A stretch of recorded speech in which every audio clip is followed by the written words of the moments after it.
앞뒤 사람들하고 샬롬으로 인사 나누십시다. 샬롬, 샬롬, 샬롬. 수요예배 나오신 여러분들 진심으로 감사하고요. 함께 말씀 나누면서 주의 귀한 은혜 나누는 복된 시간 되시기를 축원합니다.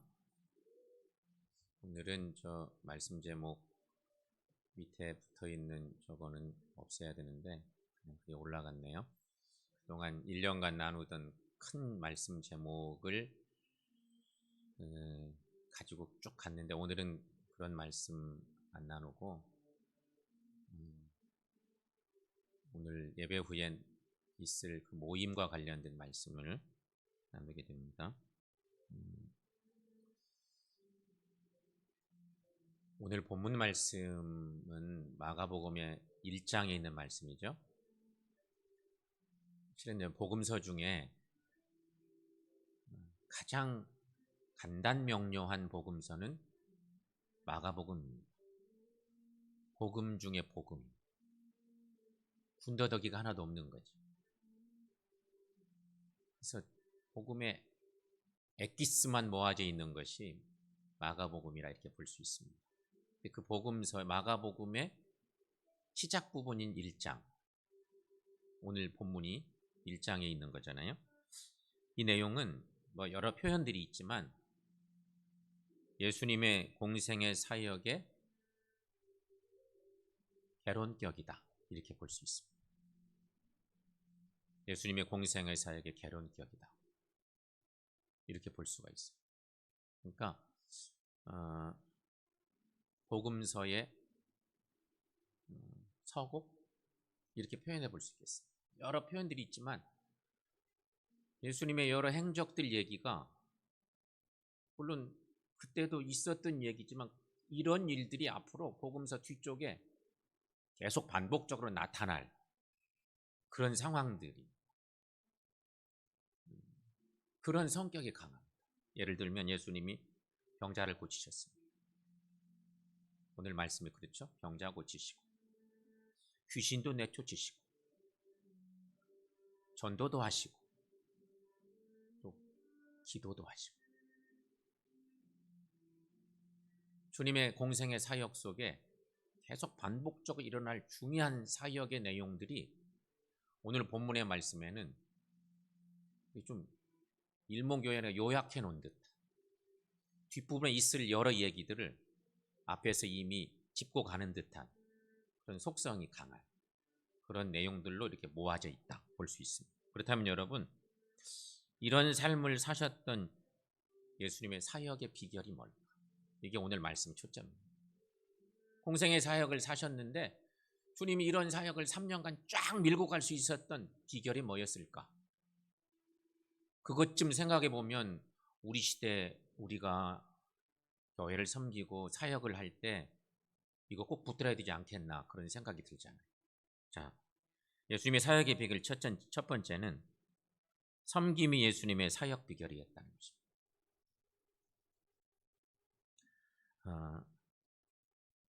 말씀 보시면 오늘 본문에 막 시작하는 부분이죠.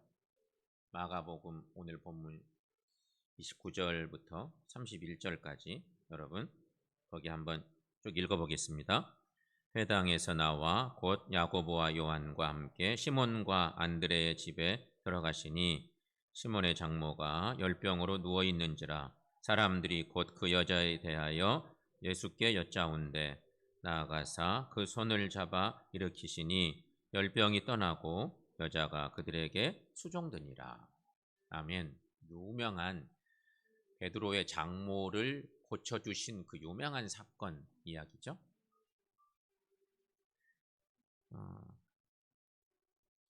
이 모습은 결국 예수님의 사역 속에 누구도 괜찮습니다. 누구든지 주님이 긍휼히 여기는 마음이 있으실 때 섬김으로 그들을 고쳐주시고 잘 돌봐주셨다. 그런 것입니다. 주님의 섬김의 삶은 복음서를 이제 마가복음은 아니지만 다른 복음서에 쭉 찾아가다 보면 제자들의 발을 씻기신 사건이 있죠. 그 사건은 유독 요한복음에만 있는데 제자들의 발을 씻기시기까지 주님이 사람들을 섬기셨어요. 요한복음 13장 14, 15절 말씀입니다. 요한복음 13장 14, 15절 말씀 여러분 거기도 함께 읽어보겠습니다.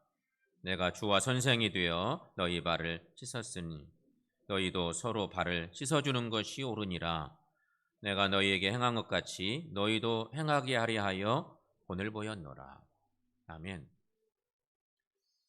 다른 복음서에는 예수님이 제자들의 발을 씻기시는 이야기가 없습니다. 성만찬 이야기가 나올 때 성만찬 제정한 이야기는 복음서들이 다 전하는데 요한복음도 전하죠. 유독 요한복음에는 성만찬 사건이 있기 전에 제자들의 발을 씻기는 사건이 있었던 것을 이렇게 기록해 놓고 있는 특별한 본문. 주님의 섬김이 어디까지 미치고 있는지를 정확하게 말씀 주시는 그런 내용이기도 한 것입니다. 한편 주님은 마가복음에서 당신이 오신 이유를 정확하게 섬김에 대한 것으로 얘기하시기도 하셨습니다. 주님이 말씀하십니다. 마가복음 10장 45절 거기도 함께 읽습니다. 인자가 온 것은 섬김을 받으려 함이 아니라 도리어 섬기려 하고 자기 목숨을 많은 사람의 대속물로 주려 함이니라. 아멘. 그러니까 섬김은 예수님의 최고의 사역의 비결이었습니다. 그렇다면 여러분 오늘 우리 시대에 우리가 주의 자녀로 살면서 성도로 살면서 여러 사명을 맡아서 살면서 우리도 주님처럼 섬기는 삶 사시기를 축원합니다. 이게 온전한 사역의 비결이라는 거죠. 두 번째, 기도가 예수님의 사역의 비결이었습니다. 오늘 본문에 34절하고 뒤에 조금 줄였고요. 35절 말씀이 있는데 여러분 자막의 말씀으로만 읽어보겠습니다. 예수께서 각종 병이 든 많은 사람을 고치시며 많은 귀신을 내쫓으시되 35절 새벽 아직도 밝기 전에 예수께서 일어나 나가 한적한 곳으로 가사 거기서 기도하시더니. 아멘. 예수님의 공생애가 시작되고 난 뒤 주님은 한마디로 눈코 뜰 새 없이 바쁘셨어요. 그냥 하루 일과가 너무 빡빡하게 지나가는 거예요. 주님에게 찾아오는 사람들도 많고 병이 나서 병 치료해달라고, 귀신 들려서 귀신 쫓아내달라고, 여러 가지 질병으로 힘들고 그런 사람들이 계속 찾아오니까 주님이 쉴 수가 없었어요. 그런데 35절 말씀 보니까 새벽 아직도 밝기 전에 예수께서 일어나 나가 한적한 곳으로 가서 거기서 기도하시더니. 우리 주님은 많은 병자들을 치료하시고 귀신도 쫓아내주시고 사역이 바쁘셨지만 새벽 아직 밝기도 전에 혼자 가셔서 기도하기를 그치지 않으셨다. 여러분, 기도가 주님의 사역의 비결이었습니다. 주님도 죄 없으신 인간으로 이 땅에 오셨기 때문에 병든 자들을 고치다 보면 영육간에 피곤하셨습니다. 인간으로 오셨잖아요. 주님은 육적으로 안 피곤하셨겠어요? 인간적으로 너무너무 피곤해요. 영육간에 피곤하셨죠. 하지만 기도할 때 영적인 힘을 얻고 사역을 감당할 힘도 얻게 되셨다는 것입니다.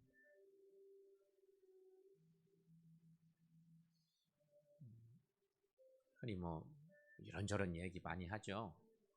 기도하는 거에 대한 얘기들 하지만 어쨌든 사역을 하려면 경건의 시간을 갖는 것은 당연합니다. 그것이 없으면 영적인 힘을 잃습니다. 그리고 인간적인 여러 가지 시련에 빠집니다. 시험에 빠지게 돼 있어요. 누구 한 사람 이상한 소리 한마디만 해도 그것 때문에 시험이 확 옵니다. 기도하지 않아. 주님은 얼마나 힘드셨을까요? 육적으로, 영적으로. 복음서 말씀이 뒤로 가면 갈수록 주님의 사역이 더 여러 가지 어려운 상황을 만나요. 마지막에는 목숨 걸 상황까지 맞닥뜨려요. 그때는 더 많이 기도하세요. 피땀을 흘리며 기도하신 예수. 우리 너무 잘 알아요. 그러니까 사역의 양이 많아지면 많아질수록 사실은 기도해야 돼요. 그걸 우리가 잘 못해. 거기에 문제가 있어요. 주님은 그 비결을 알려주시고 있습니다. 그렇습니다. 예수님의 사역의 비결이 기도였다. 그러면 여러분, 우리도 힘써 기도하고, 주님이 우리에게 사역을 맡기시면 맡기실수록 내가 감당하기 어려운 사역이야, 내 능력으로, 그러면 혼자 벌벌 떨 게 아니고 그럴수록 주님 앞에 나와서 무릎 꿇으셔야 돼요. 그러면 감당하고 남음이 있는 은혜를 주신다는 거죠. 그러면 여러분, 기도함으로 사역을 감당하신 주님처럼 우리도 기도함으로 주님 주신 사역을 잘 감당하는 은혜가 있기를 축원합니다. 마지막 세 번째는 사랑이 예수님의 사역 비결입니다. 우리 예수님께서는 인간을 사랑하셨기에 기도하면서 여러 가지 어려운 사람들을 섬기셨습니다. 그리고 결국 이들을 온전히 구원하시기 위해서 당신의 목숨까지도 십자가의 화목제물로 내놓습니다. 복음서의 내용은 여러분, 복음서를 수도 없이 읽으시잖아요. 복음서의 하이라이트는 예수님의 고난사에 있습니다. 예수님의 순환사. 모든 저자들이, 복음서의 기록자들은 앞에 여러 가지 얘기가 나오지만 병 고쳐주고 귀신 쫓아내주고 배고파할 때 그들을 먹여주시고, 이게 다 하나님 예수님의 그 사랑과 섬김의 놀라운 은혜들인데, 최고봉은 당신을 하나님 뜻에 온전히 맡겨 아버지 원대하옵소서. 예수님의 순환사가 갑자기, 여러분 복음서 잘 보시면 모든 복음서가 순환사에 들어오는 순간 복음서의 양이 막 많아져요. 한 장이 엄청 길어지고 양이 어마어마해요. 예수님의 십자가를 지시기까지 그 순환의 과정들을 아주 밀도 있게 말씀으로 적어가죠. 마찬가지예요. 예수님도 결국 모든 인간들을 사랑으로 또 기도하면서 그들을 섬겨내셨지만 섬김의 최고봉은 당신의 목숨을 내놓기까지 사랑하셨어요.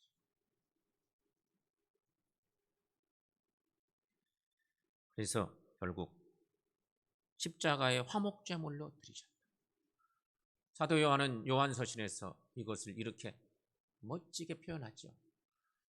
복음서는 예수님의 그 순환사가 그냥 현장을 그대로 그냥 TV 중계하는 것처럼 그대로 사실적으로 중계하는 것으로 끝납니다. 근데 서신서에는, 특별히 사도 요한은 요한서신에서 이렇게 표현하고 있습니다.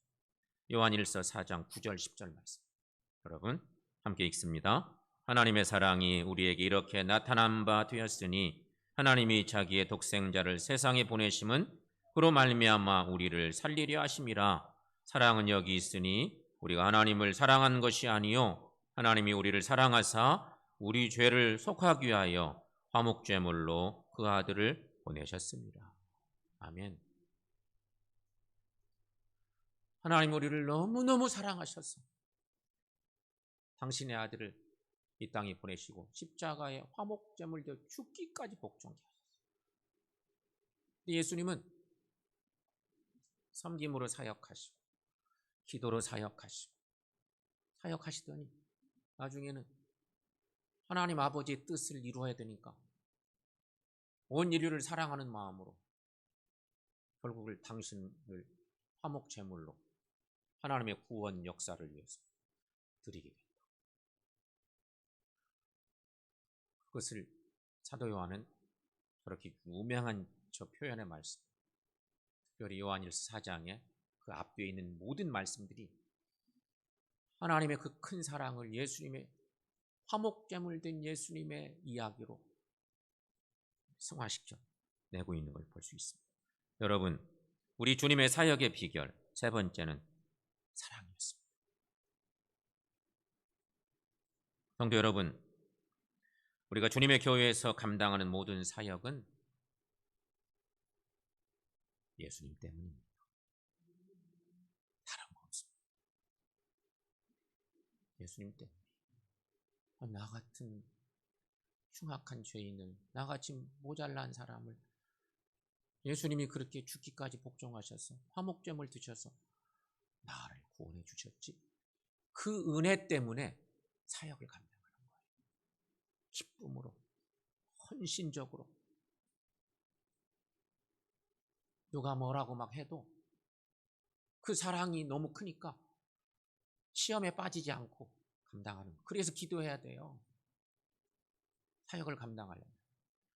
그런 영적인 충전을 안 하고 사역 감당하면 거의 100% 꼬꾸러지게 돼 있어요. 왜냐하면 그때는 인간적인 생각만 막 떠올라요. 부딪히면요 인간적인 생각들이 막 올라오고 그냥 에라 모르겠다 이렇게 되는 거예요.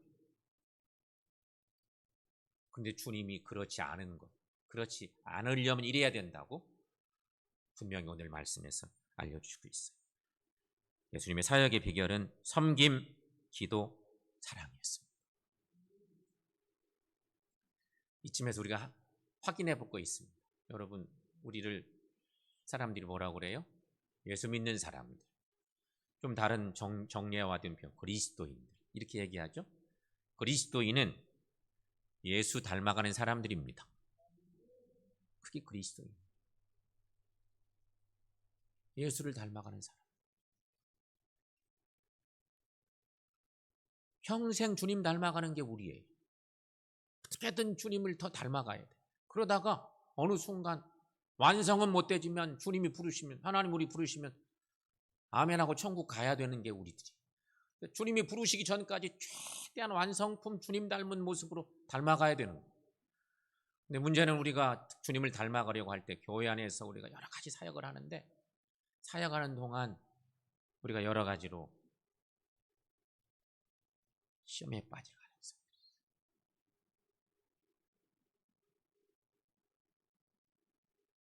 그것을 이기려면 주님을 봐야 돼요. 그 사역 잘 감당하려면 우리도 당연히 섬김, 기도, 사랑이 꼭 필요하다는 것입니다. 이 세 가지를 꼭 소유하고 예수님처럼 사십시다. 그래서 오직 우리 하나님만 높이고 교회를 건강하게 세워나가는 이 시대 꼭 필요한 사역자 된 우리 모두가 되시기를 축원합니다.